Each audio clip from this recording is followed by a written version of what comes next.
दिनै 2026 मायथाइनि 24 मे दिनैनि माखासे गोनां खौरांफ्रानो जादों फैगौ 25 मे खालारखालिनिफ्राय 2 जुनसिम जानो हागौ बोथोरनि दुंनाया 30 डिग्रीनिफ्राय 44 डिग्रीसिम। बोथोर बिगियाना माखासे बाथ्राखौ फोरमायथिदों। बोथोरनि बे दुंनाय सानखौ नटपा मुंजों मोनथिहोदों।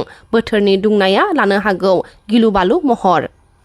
सनितपुर जिल्ला ढेकियाजुलि हालामनि 2 नं बेस्राव गामिनि सावगारियाव नुनाय सोलोंसा बसुमतारीनि अनजालि बिसि बिनिता बसुमतारीया थांनाय 18 मे खालारनिफ्राय गावनि 4 बोसोर बैसोनि उन्दै गथ'खौ गारनानै बबेयावबा खारना दंहैयो होनना खौरां मोननाय जादों।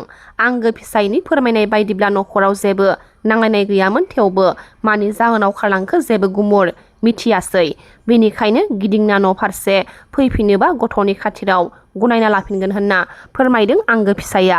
बेजों लोगोसे सोरबाफोर बबेयावबा नुसनबायोब्ला जानबुं अनजिमा 9862930753 जानबुं अनजिमायाव खौरां हरनो खावलायदों आंगो फिसाया।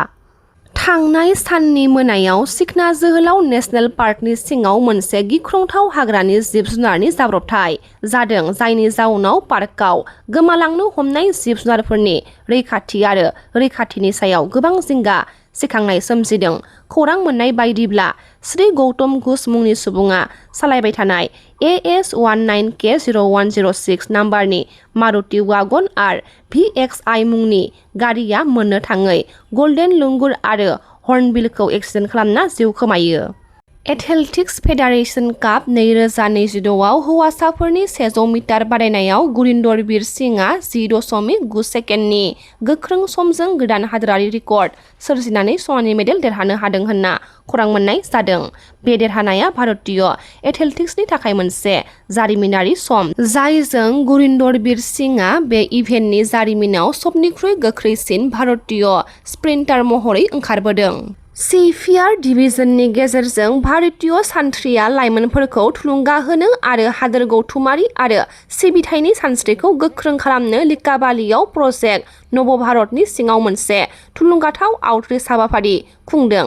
लिकाबाली आरो साखाथिनि सिलापथारनि फरायसाफोरा अपारेशन सिन्दुरनि सायाव बिथा खालामनानै सोलोंथायारि हाबाफारि, जर'खा बिबुंथि आरो सावथुन दिन्थिफुंनायाव बाहागो लादों, जाय हादोरनि थाखाय साहस, अनुशासन आरो बावसोमनायखौ दिन्थिदों।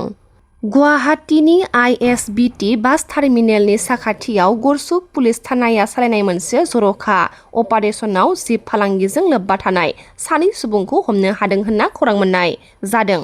अफिसार इनचार्ज बिक्रम बसुमतारी बिथाङा फोरमायनाय बायदिब्ला मार्च दाननि 22 अक्ट'खालि बे अपारेशनाव पुलिसआ जाली आरो कटननि सिजों खोबनाय वाशिंनि टिउबनि सिङाव दोनखुमानाय गासै 26 जिउगोनां गेगखौ बोखांनो मोन्दोंमोन।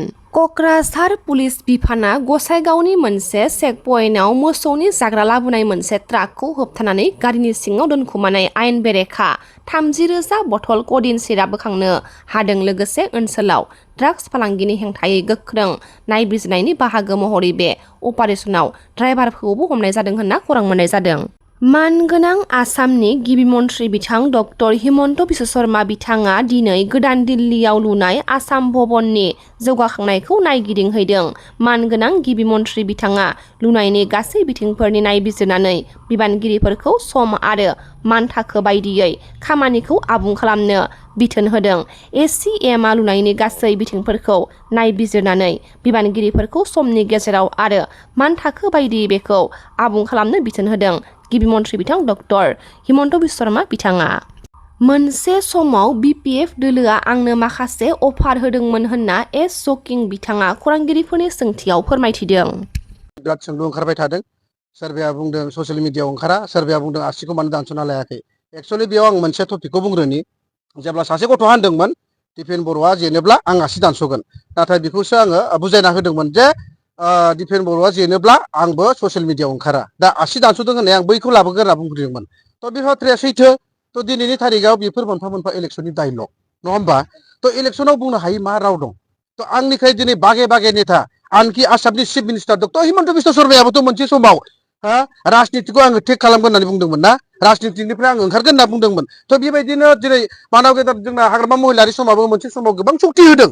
दा सक्तिफोराबोथ' जाफुंजोबाखै आनखि बे राजनितिनि मोनसे डायलग बेखौ लानानै सिरियास जानो गोनां गैया मालाबा बबेबा मोनसे पार्टिया बबेबा मोनसे पार्टि देरहालांनो थाखाय बबेबा मोनसे भाषाखौ बुंनो गोनां जायो रावखौ बुंनो गोनां जायो बे पलिटिकेला मोनसे गेम जाय गेमखौ बुजिया बे बिनि बागै पलिटिक्सनि बेहा नलेजबो गैया नोंथांनो बिपिएफआ मोनसे अफारबो होदोंमोन नाथाय नोङो बिपिएफ दोलोआव हाबालासिनो जेननाय पार्टियाव माबोरै फैगोन होननानै बेखौ अनेक सावरायबाय थानाय जादों मा बुंगोन नंगौ दासिमबो आंखौ माने आंनाव बिपिएफनि गोबां नेताफोर दं आंजों खोब रायलायसोयो आरो मोनसे समाव बुंनो थाङोब्ला बिक्रम जोंहा आदाया सारा आंजों खोब मोनसे एकदम बेस्ट फ्रेन्ड बायदि आंखौ फंबाय सना होनो आरो मोनसे समाव जेब्ला आङो बेयाव गहपुरावहाय जोंना पन्सायत जेना गेलेदोंमोन बे समावनो बे बुंदोंमोन जे नोङो बिपिएफआवनो था बा बिपिएफनि जानानै नों मोनसे मोजां बेफोरबायदि अफारमोन आं बेखौ बुंथ'ला थ' दिनैनि थारिखाव आं बेनो बिपिएफआव थायैनि जाहोना थ' बेनो माखासे आंहा मिशन आरो भिजनखौ आङो नायो हा जाय पलिटिकेल मिशन आरो भिजन गैया आङो बेजों मालाबाबो थाया जेननायानो जा हय देरहानायानो जा